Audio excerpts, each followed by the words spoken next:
여러분 안녕하십니까? 오늘은 아주 특별한 이야기를 나누고자 합니다. 만약 여러분에게 시간을 되돌릴 수 있는 기회가 주어진다면 어떻게 하시겠습니까? 저는 올해 75세입니다. 지난 15년을 돌아보며 60세의 나에게 돌아갈 수 있다면 분명히 다르게 살았을 것이라는 생각을 자주 합니다. 인생은 참으로 아이러니합니다. 젊을 때는 시간이 많다고 생각하며 막연하게 살아가지만 나이가 들어서야 비로소 진정으로 중요한 것이 무엇인지 깨닫게 됩니다.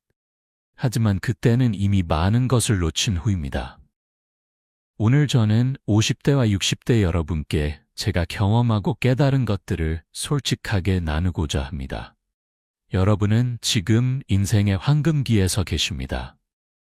아직 건강도 있고 경험도 풍부하며 시간도 충분히 남아 있습니다. 하지만 이 시기를 어떻게 보내느냐에 따라 여러분의 70대, 80대가 완전히 달라질 수 있습니다. 저처럼 후회하지 않으시길 바라는 마음으로 오늘 이 이야기를 시작합니다. 만약 오늘 영상이 유익하셨다면 구독과 좋아요를 꼭 부탁드립니다. 여러분의 작은 관심이 더 많은 분들에게 소중한 메시지를 전하는 큰 힘이 됩니다. 그럼 지금부터 시작하겠습니다.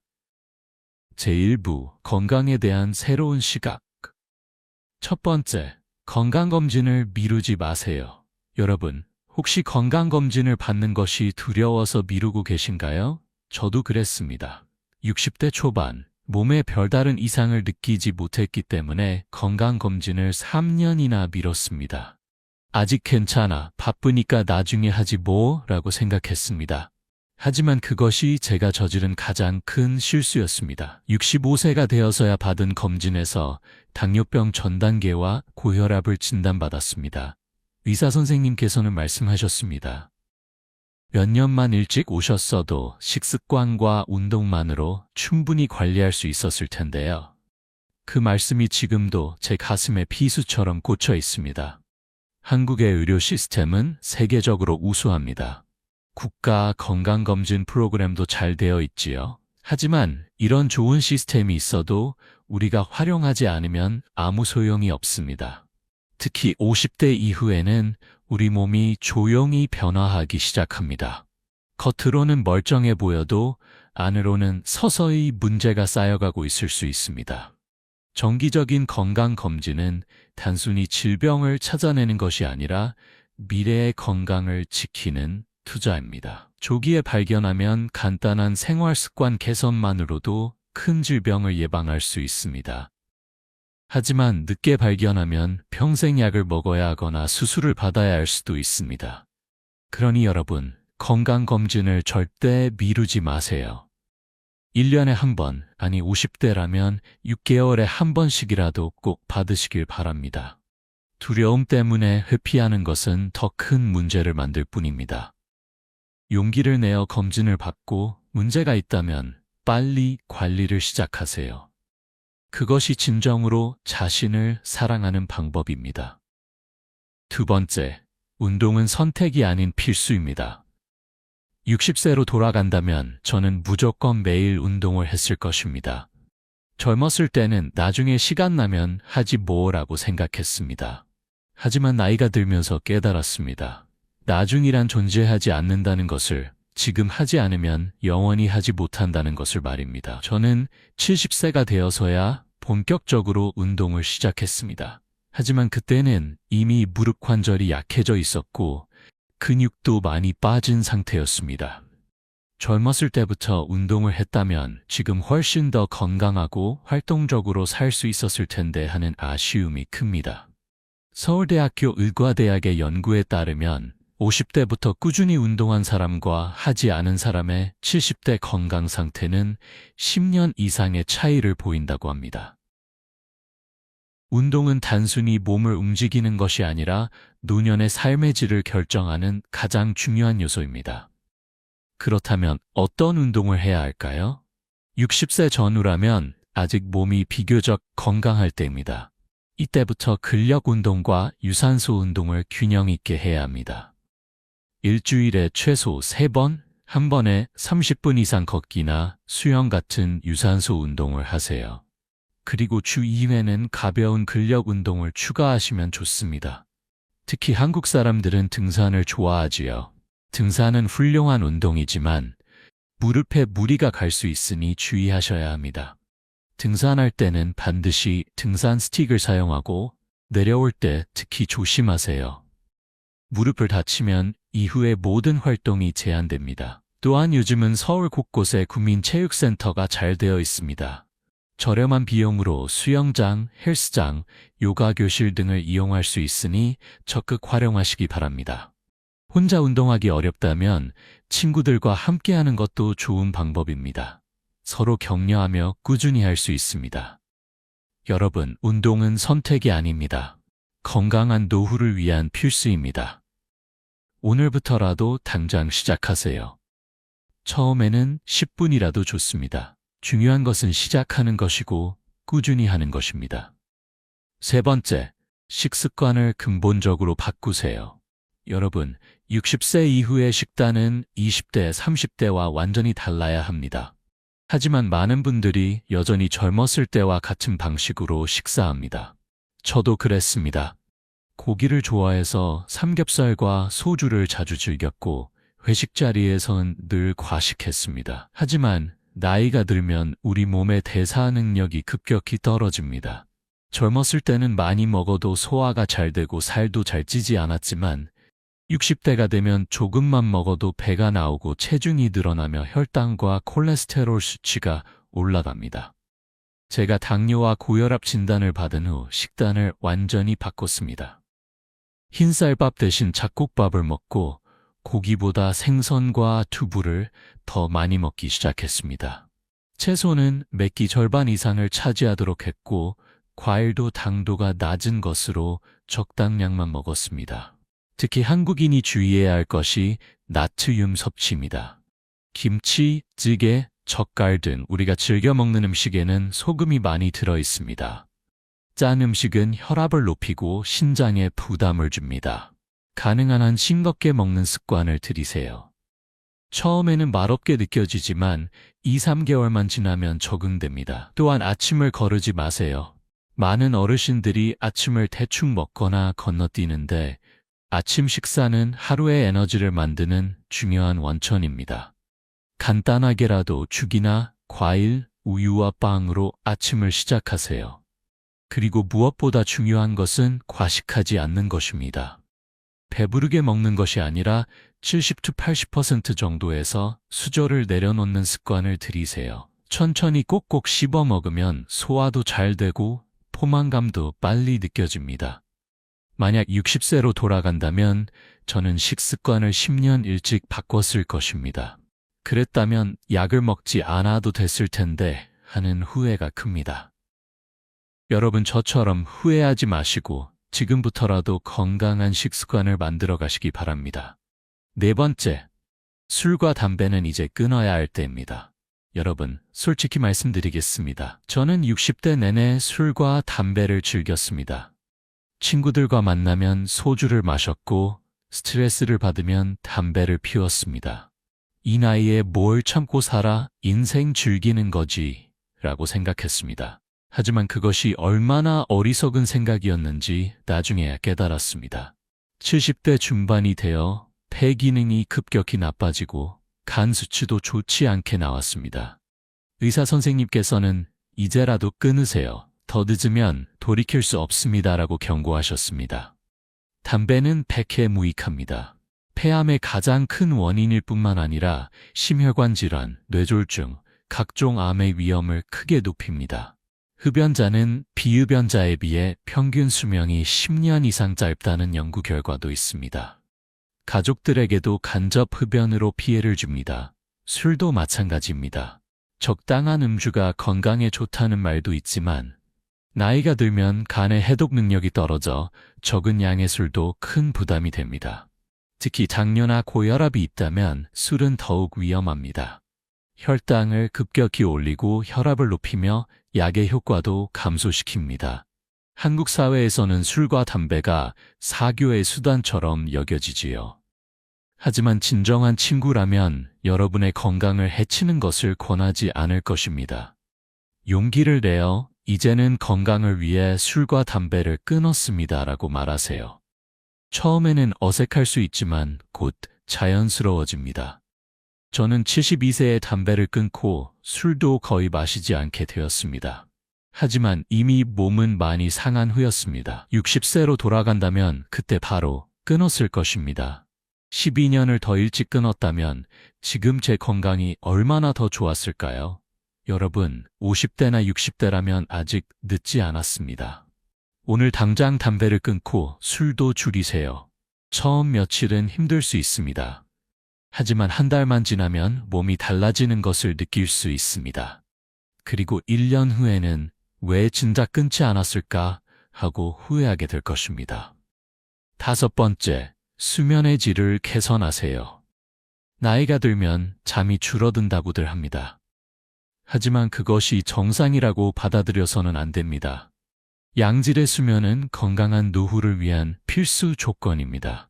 잠을 제대로 자지 못하면 면역력이 떨어지고 기억력이 나빠지며 우울증에 걸릴 위험도 높아집니다. 저는 60대 내내 불면증으로 고생했습니다. 밤에 잠들기 어려웠고 자다가도 자주 깼으며 새벽 4시면 어김없이 눈이 떠졌습니다. 그래서 낮에는 늘 피곤하고 무기력했습니다. 하지만 그것이 나이 때문이라고만 생각하고 대수롭지 않게 여겼습니다. 나중에 수면 클리닉을 방문해서야 알게 되었습니다. 제 불면증은 단순히 나이 때문이 아니라 잘못된 수면 습관과 환경 때문이었다는 것을 말입니다.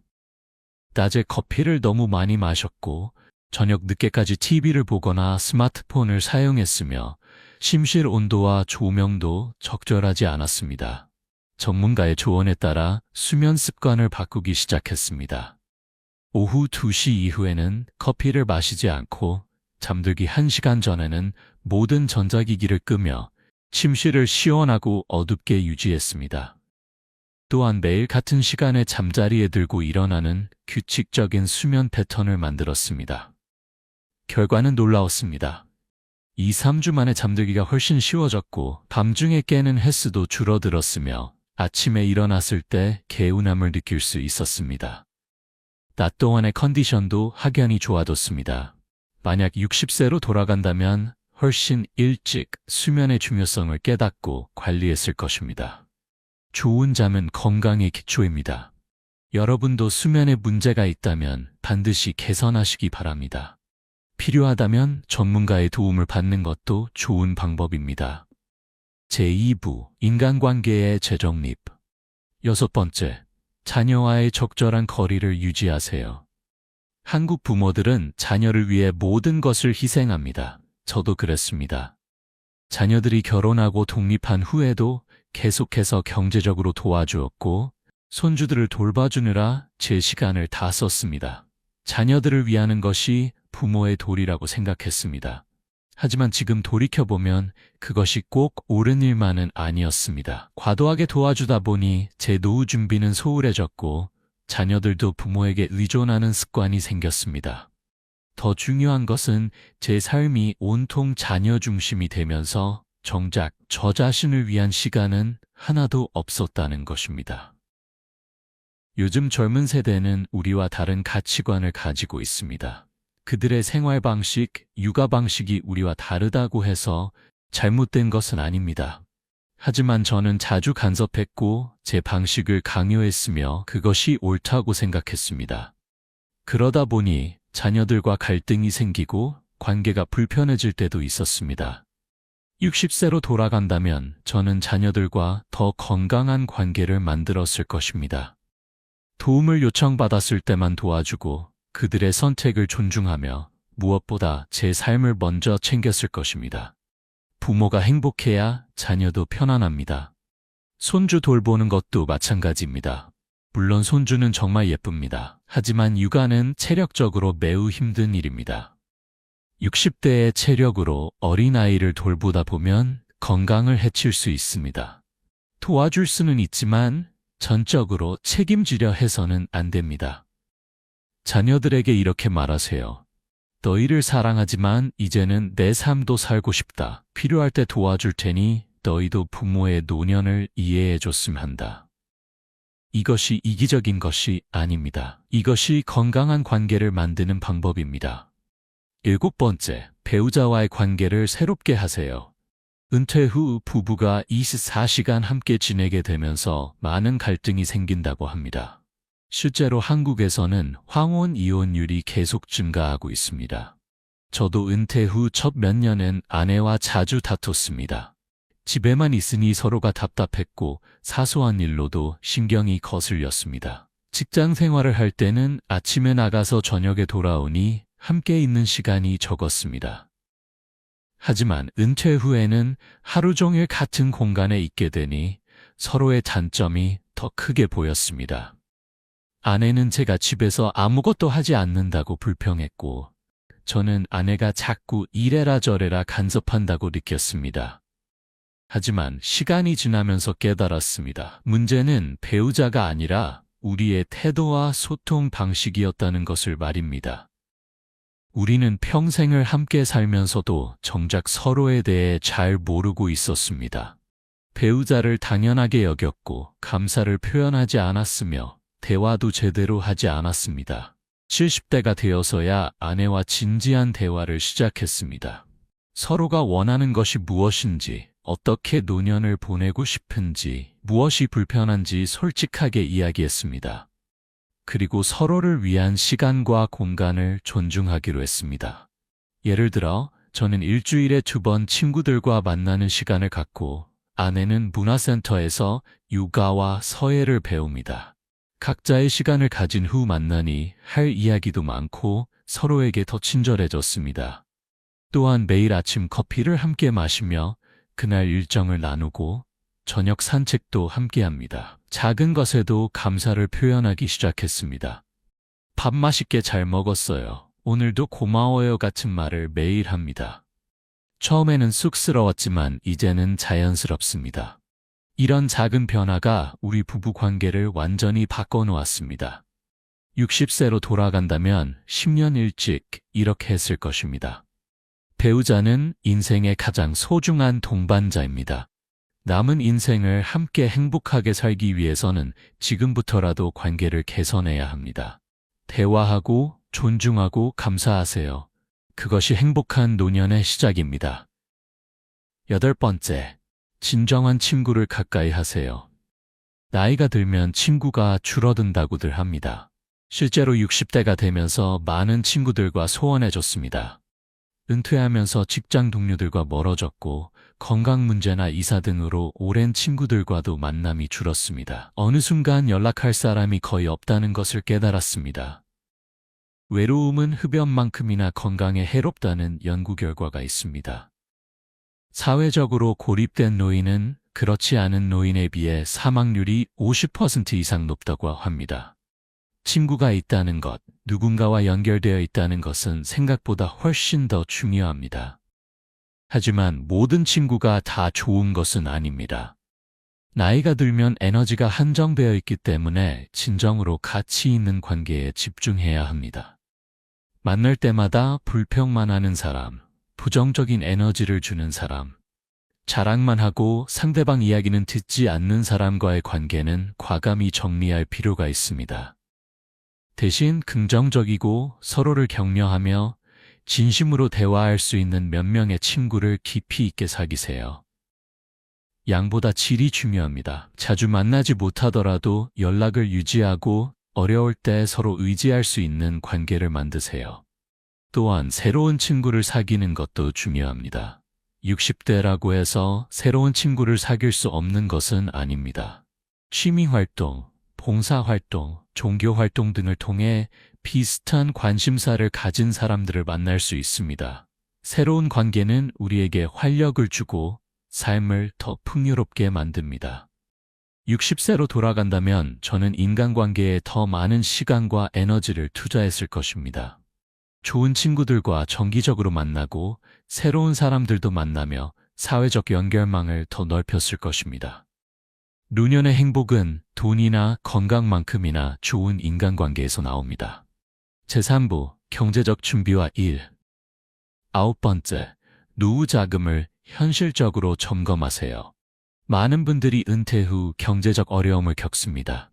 저도 그랬습니다. 60세에 은퇴할 때 국민연금과 퇴직금으로 충분하겠지라고 안일하게 생각했습니다.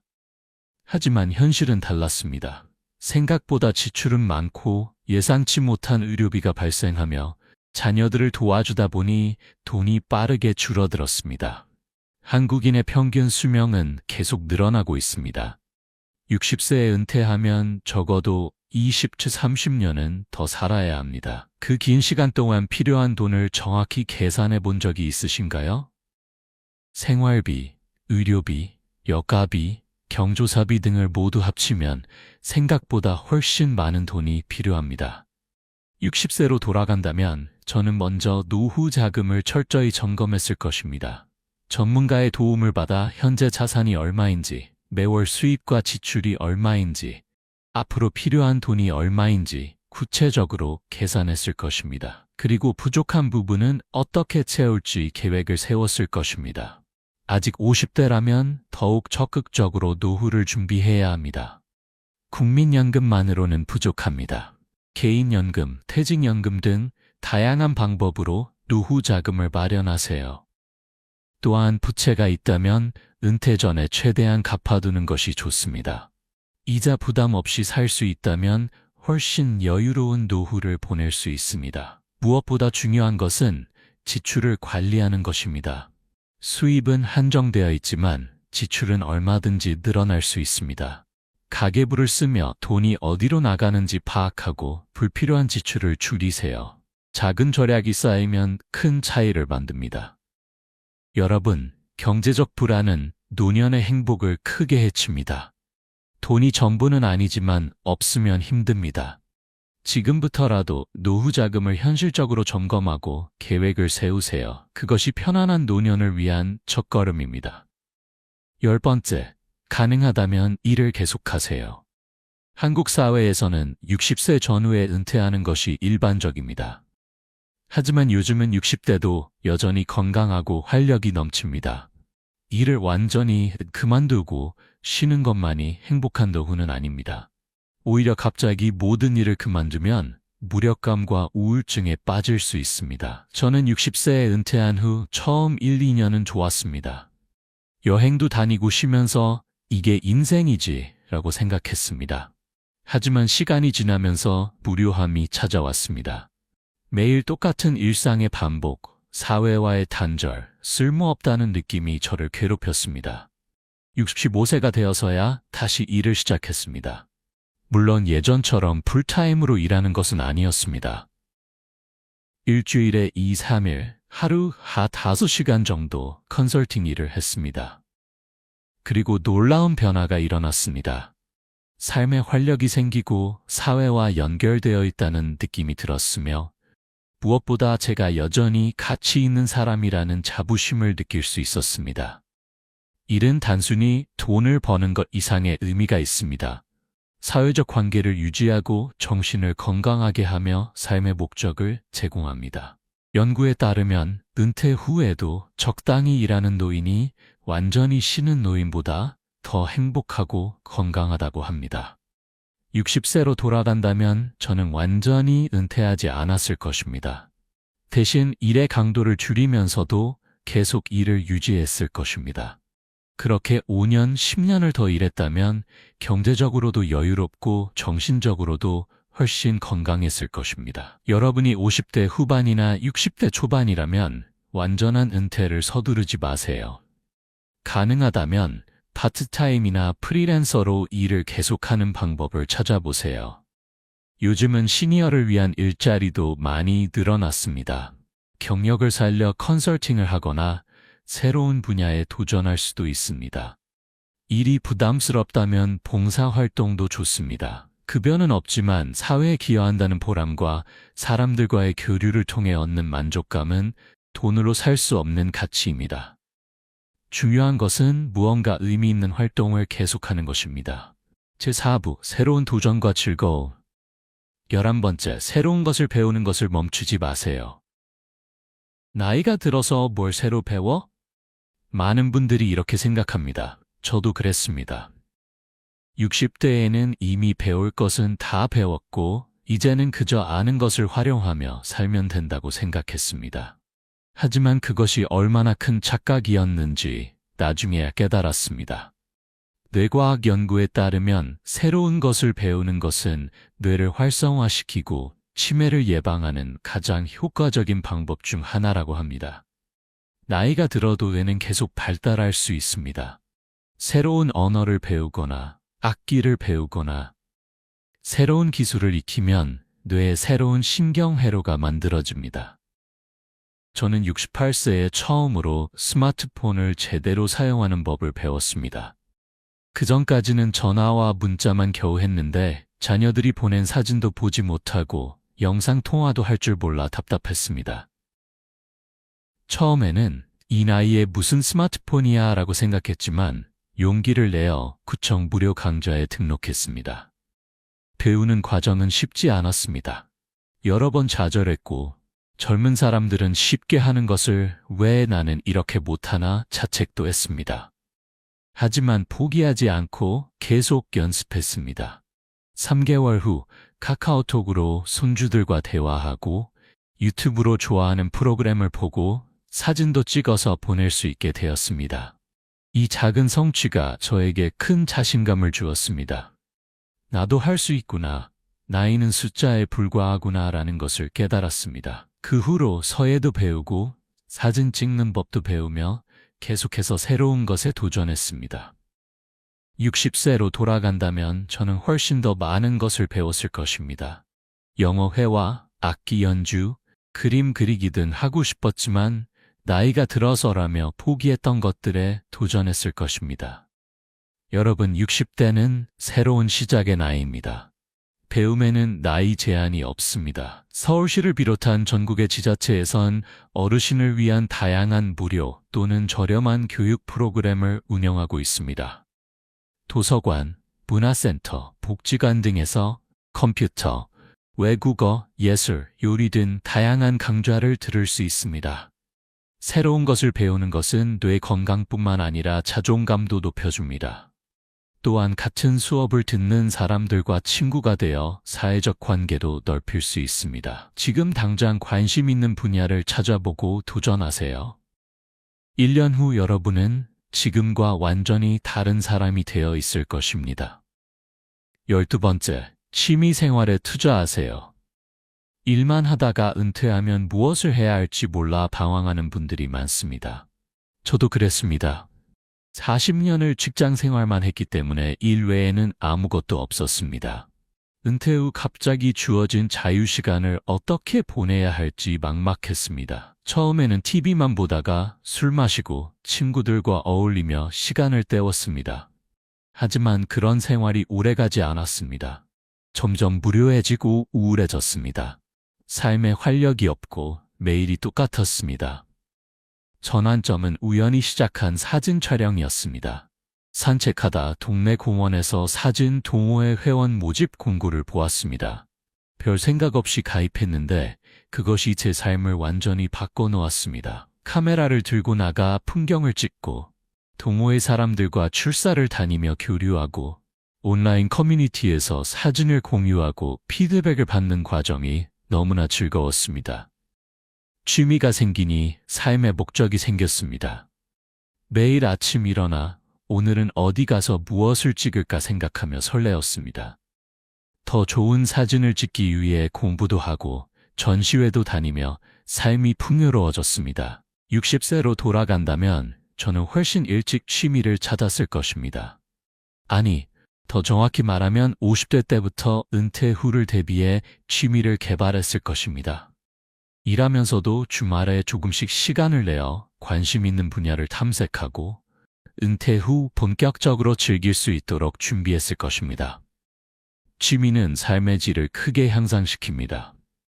단순히 시간을 때우는 것이 아니라 삶의 의미와 즐거움을 더해줍니다. 또한 같은 취미를 가진 사람들과의 교류를 통해 사회적 관계도 풍부해집니다. 어떤 취미가 좋을까요? 사람마다 다릅니다. 등산, 낚시, 골프 같은 야외 활동을 좋아하는 분도 있고 서예, 그림, 도예 같은 예술 활동을 좋아하는 분도 있습니다. 독서, 글쓰기, 역사 공부 같은 지적 활동도 좋고 요리, 정원 가꾸기 같은 실용적 취미도 있습니다. 중요한 것은 자신이 진정으로 즐길 수 있는 것을 찾는 것입니다. 남들이 좋다고 하는 것이 아니라 내가 하면서 시간 가는 줄 모르는 것, 더 잘하고 싶어서 공부하게 되는 것을 선택하세요. 여러 가지를 시도해보고 자신에게 맞는 것을 찾으면 됩니다. 여러분, 취미는 노년의 삶을 빛나게 하는 보석입니다. 지금 당장 관심 있는 분야를 하나 선택해서 시작해보세요. 1년 후 여러분은 전혀 다른 삶을 살고 있을 것입니다. 13번째, 여행을 미루지 마세요. 나중에 시간 나면 여행 가야지. 돈 좀 모으면 세계 일주 한번 하고 싶어. 많은 분들이 이렇게 말합니다. 저도 그랬습니다. 60대 초반에는 아직 건강하니까 나중에 가도 돼 라고 생각했습니다. 하지만 시간은 생각보다 빠르게 지나갑니다. 70대가 되니 몸이 예전 같지 않았습니다. 장거리 비행이 힘들어졌고 오래 걷는 것도 어려워졌습니다. 가고 싶었던 곳들이 많았지만 이제는 가기 어렵게 되었습니다. 그때 갈 거라는 후회가 밀려왔습니다. 여행은 단순한 관광이 아닙니다. 새로운 문화를 경험하고 다양한 사람들을 만나며 세상을 보는 시야를 넓히는 소중한 기회입니다. 또한 일상에서 벗어나 재충전하고 부부나 친구들과의 추억을 만드는 시간이기도 합니다. 60세로 돌아간다면 저는 주저하지 않고 바로 여행을 다녔을 것입니다. 큰 돈이 드는 해외여행이 아니더라도 국내 곳곳을 다니며 우리나라의 아름다움을 만끽했을 것입니다. 강원도의 산, 제주도의 바다, 경주의 유적지, 전라도의 맛집 등 가보지 못한 곳이 너무나 많습니다. 특히 60대는 여행하기에 가장 좋은 시기입니다. 은퇴해서 시간적 여유가 있고 아직 건강해서 활동적으로 다닐 수 있으며 경제적으로도 어느 정도 준비가 되어 있는 시기입니다. 이때를 놓치면 나중에 후회하게 됩니다. 비용이 부담된다면 비수기를 이용하거나 패키지 여행 대신 자유여행으로 경비를 절약할 수 있습니다. 시니어 할인이나 문화누리 카드 같은 혜택도 적극 활용하세요. 요즘은 온라인으로 저렴하게 항공권과 숙소를 예약할 수 있어 예전보다 훨씬 경제적으로 여행할 수 있습니다. 혼자 가기 부담스럽다면 친구나 부부끼리 또는 여행 동호회에 가입해 함께 다니는 것도 좋은 방법입니다. 함께 여행하면 더 안전하고 즐겁습니다. 여러분, 여행은 나중으로 미루지 마세요. 지금이 바로 가장 좋은 때입니다.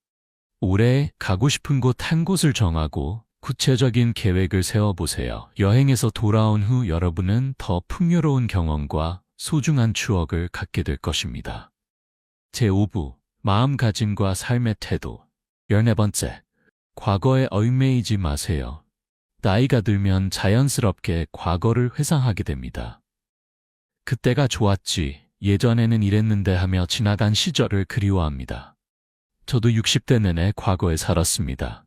직장에서 일하던 시절, 아이들이 어렸을 때 건강했던 젊은 시절을 그리워하며 현재에 만족하지 못했습니다. 과거의 영광이나 후회에 사로잡혀 있으면 현재를 즐길 수 없습니다. 내가 그때 이렇게 했더라면, 저 결정을 하지 않았더라면 하며 후회하는 것은 아무 도움이 되지 않습니다.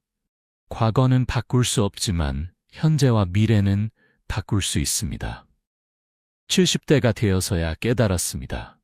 과거는 그저 지나간 시간일 뿐 거기에 집착할 이유가 없다는 것을 말입니다. 중요한 것은 지금 이 순간을 어떻게 살아가느냐입니다. 과거의 경험은 교훈으로 삼되 거기에 얽매여서는 안 됩니다. 60세로 돌아간다면 저는 과거를 훨씬 빨리 놓아버렸을 것입니다. 과거의 성공에 도취되지도 않고 과거의 실패에 좌절하지도 않으며 오직 현재에 집중했을 것입니다. 그랬다면 훨씬 더 행복하고 생산적인 60대를 보낼 수 있었을 것입니다. 과거를 놓는다는 것은 잊어버리는 것이 아닙니다.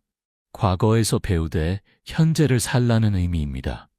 좋았던 기억은 감사하며 간직하고 나빴던 기억은 교훈으로 삼아 더 나은 오늘을 만드는 것입니다. 매일 아침 일어나서 이렇게 자문해 보세요. 오늘 나는 무엇을 하며 행복할 수 있을까? 과거가 아닌 오늘에 집중하세요. 오늘 만나는 사람들과 진심으로 대화하고 오늘 하는 일에 최선을 다하며 오늘의 작은 행복을 느끼세요.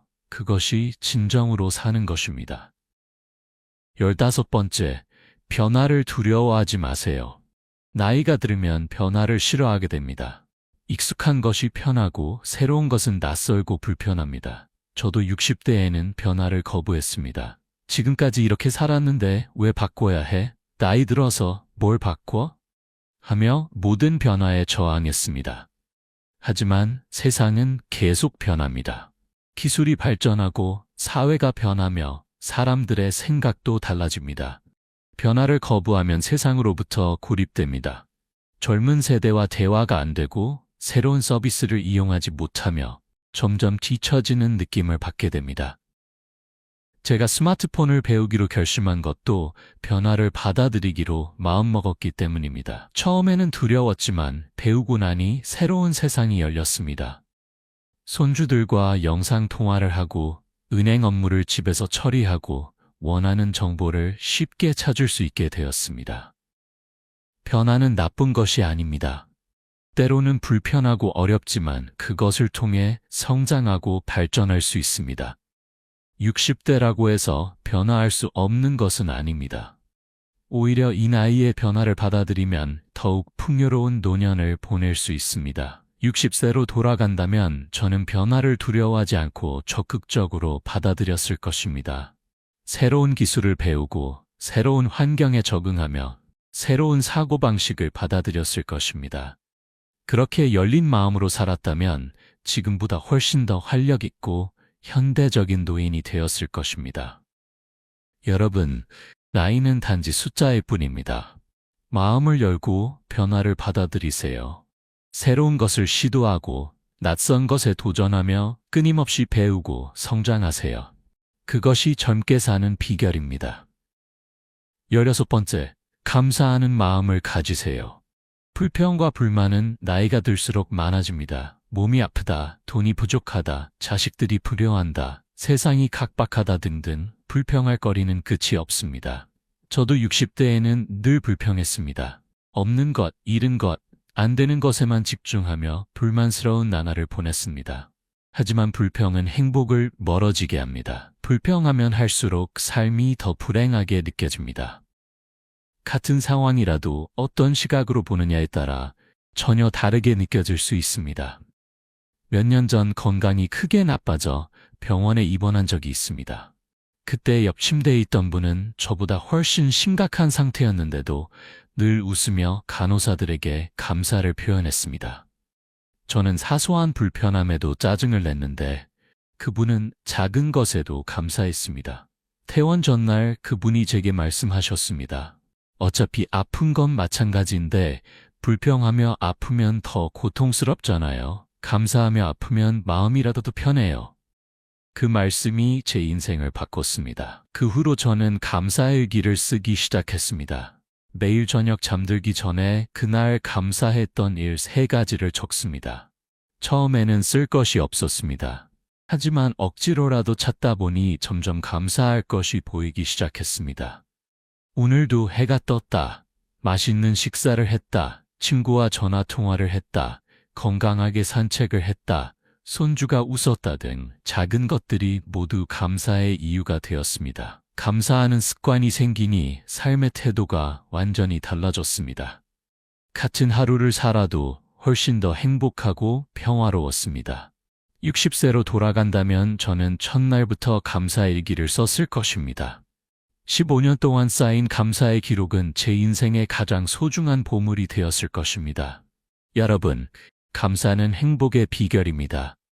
없는 것이 아니라 있는 것을 보세요.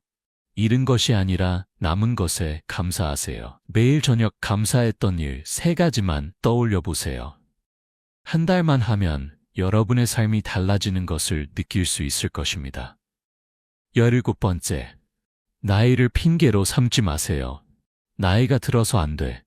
늙었으니까 어쩔 수 없어. 이런 말을 입버릇처럼 하는 분들이 많습니다. 저도 그랬습니다. 60대가 되자마자 모든 것을 핑계로 나이를 댔습니다. 운동을 하지 않는 것도, 새로운 것을 배우지 않는 것도, 꿈을 포기하는 것도 모두 나이 탓으로 돌렸습니다. 하지만 나이는 단지 숫자일 뿐입니다. 같은 나이라도 어떤 사람은 젊게 살고 어떤 사람은 늙게 삽니다. 70대에 마라톤을 하는 분도 있고 80대에 대학에 입학하는 분도 있으며 90대에 책을 출판하는 분도 있습니다. 나이가 문제가 아니라 마음가짐이 문제입니다. 제가 스마트폰을 배울 때 같은 반에 85세 할머니가 계셨습니다. 처음에는 저 나이에 뭐하러 배우실까 생각했습니다. 하지만 그분은 저보다 더 열심히 배우셨습니다. 손주들이 외국에 있어서 영상통화를 하려고 배워요. 나이가 많아도 배울 수 있어요. 라고 하셨습니다. 그분을 보며 깨달았습니다. 나이를 핑계로 삼는 것은 결국 도전하기 싫다는 변명일 뿐이라는 것을 말입니다.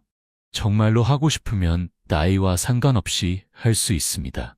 60세로 돌아간다면 저는 절대 나이를 핑계로 삼지 않았을 것입니다. 60대니까 아직 젊다, 뭐든 할 수 있다는 마음으로 적극적으로 살았을 것입니다. 그랬다면 훨씬 더 많은 것을 이루고 경험할 수 있었을 것입니다. 여러분, 나이를 핑계로 삼지 마세요. 60대는 아직 젊습니다. 충분히 배우고 도전하고 성장할 수 있는 나이입니다. 나이를 제약이 아니라 경험과 지혜의 자산으로 여기세요. 그런 마음가짐으로 살면 나이는 전혀 문제가 되지 않습니다. 18번째, 건강한 자아 존중감을 유지하세요. 은퇴하고 나이가 들면 자존감이 떨어지기 쉽습니다. 사회적 역할이 없어지고 경제력이 줄어들며 신체 능력도 감퇴하니 나는 이제 쓸모없는 사람이라는 생각이 들 수 있습니다. 저도 그랬습니다. 60대 중반, 특히 심한 우울증을 겪었습니다. 직장에서는 인정받는 존재였는데 은퇴하니 아무도 찾지 않았습니다. 집에서도 꼰대 같다, 간섭하지 마 같은 말을 들으며 무시당하는 느낌을 받았습니다. 점점 움츠러들고 자신감을 잃어갔습니다. 하지만 상담을 받으며 깨달았습니다. 제 가치는 직장이나 돈, 능력에 있는 것이 아니라 제 존재 자체에 있다는 것을 말입니다. 저는 오랜 세월 살아오며 많은 경험과 지혜를 쌓았습니다. 그것만으로도 충분히 가치 있는 사람입니다. 자존감을 회복하기 위해 노력했습니다. 작은 것부터 성취하며 자신감을 쌓아갔습니다. 운동을 꾸준히 하고 새로운 것을 배우며 봉사활동을 하면서 점차 나도 할 수 있는 것이 많구나라는 생각이 들었습니다. 또한 자신과의 비교를 멈췄습니다.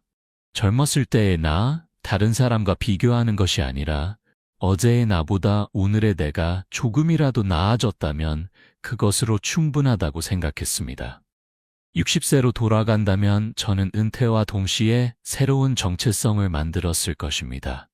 직장인이 아닌 다른 역할을 찾고 새로운 목표를 세우며 건강한 자존감을 유지했을 것입니다.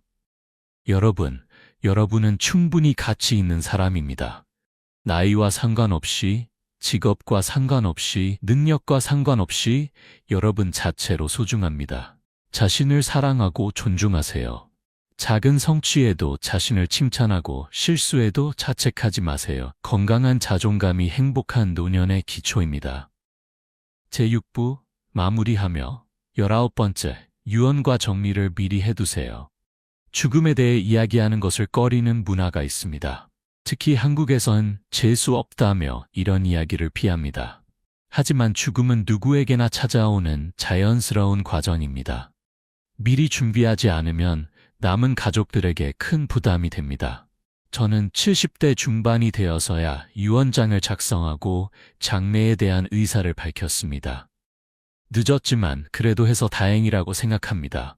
재산 분배, 장례 방식, 장기 기증 여부 등을 명확히 해두니 마음이 편해졌습니다. 또한 디지털 유산도 정리했습니다. 각종 계정의 비밀번호 취, 중요한 문서의 위치, 보험이나 금융자산의 정보 등을 정리해서 가족들이 볼 수 있게 해두었습니다. 요즘은 모든 것이 디지털화되어 있어서 이런 정보가 없으면 가족들이 큰 어려움을 겪을 수 있습니다. 60세로 돌아간다면 그때부터 조금씩 정리를 시작했을 것입니다. 오래된 물건들을 정리하고 중요한 서류를 정돈하며 가족들에게 전하고 싶은 이야기를 글로 남겼을 것입니다. 죽음을 준비하는 것이 비관적인 것이 아닙니다. 오히려 남은 인생을 더 의미 있게 살기 위한 지혜입니다. 정리가 끝나면 마음이 가벼워지고 현재에 더 집중할 수 있습니다. 여러분, 60대라면 이제 조금씩 정리를 시작하세요. 유언장을 작성하고 장래에 대한 희망사항을 가족과 나누며 물건들을 정리하세요. 그것이 가족들에 대한 사랑이고 책임입니다. 20번째, 지금 이 순간을 살아가세요. 마지막으로 가장 중요한 이야기를 하고 싶습니다. 60세로 돌아갈 수 있다면 저는 미래를 걱정하거나 과거를 후회하는 대신 지금 이 순간을 온전히 살았을 것입니다. 우리는 늘 나중에 언젠가를 기다리며 삽니다. 나중에 시간 나면, 나중에 돈 모으면, 나중에 건강해지면 하겠다고 미룹니다. 하지만 나중은 영원히 오지 않습니다. 우리에게 주어진 것은 오직 지금뿐입니다. 저는 75년을 살아오며 깨달았습니다. 인생에서 가장 중요한 것은 거창한 성취나 많은 재산이 아니라 매일매일의 작은 행복이라는 것을 말입니다. 아침에 눈을 떴을 때의 감사함, 맛있는 식사를 할 때의 즐거움, 사랑하는 사람과 나누는 대화, 따뜻한 햇살을 느끼며 산책하는 시간, 이런 소소한 순간들이 모여 행복한 인생이 됩니다. 60세로 돌아간다면 저는 매 순간을 소중히 여겼을 것입니다. 배우자와 함께 있는 시간, 자녀들과 손주들과 보내는 시간, 친구들과 웃으며 이야기하는 시간, 혼자 책을 읽거나 음악을 듣는 시간, 이 모든 순간을 당연하게 여기지 않고 감사하며 즐겼을 것입니다. 나이가 들수록 시간은 빠르게 지나갑니다. 60대의 10년은 20대의 10년보다 훨씬 빠르게 흘러갑니다. 그러니 한순간도 낭비하지 마세요. 하고 싶은 일이 있다면 지금 하세요. 만나고 싶은 사람이 있다면 지금 만나세요.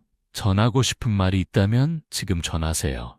여러분, 60대는 인생의 마지막이 아닙니다. 새로운 시작입니다.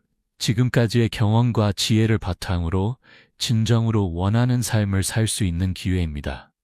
두려워하지 말고 후회하지 말며 주저하지 마세요. 용기를 내어 하고 싶었던 일들을 하세요.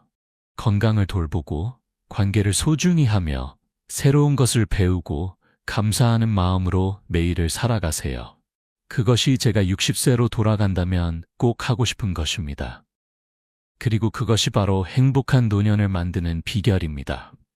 맺은 사랑하는 여러분, 긴 이야기를 끝까지 들어주셔서 감사합니다. 75세 노인의 솔직한 고백과 조언이 여러분께 조금이나마 도움이 되었기를 바랍니다. 제가 오늘 나눈 이야기는 제 개인적인 경험과 후회에서 나온 것입니다. 여러분 모두에게 맞는 것은 아닐 수 있습니다. 하지만 한 가지는 확실합니다. 우리 모두는 더 나은 노년을 만들 수 있는 능력과 시간을 가지고 있다는 것입니다. 50대와 60대 여러분은 아직 충분한 시간이 남아 있습니다. 지금부터라도 건강을 돌보고 관계를 개선하며 새로운 것에 도전하고 진정으로 원하는 삶을 설계해 나가세요. 10년 후, 20년 후 여러분은 오늘의 결정에 감사하게 될 것입니다.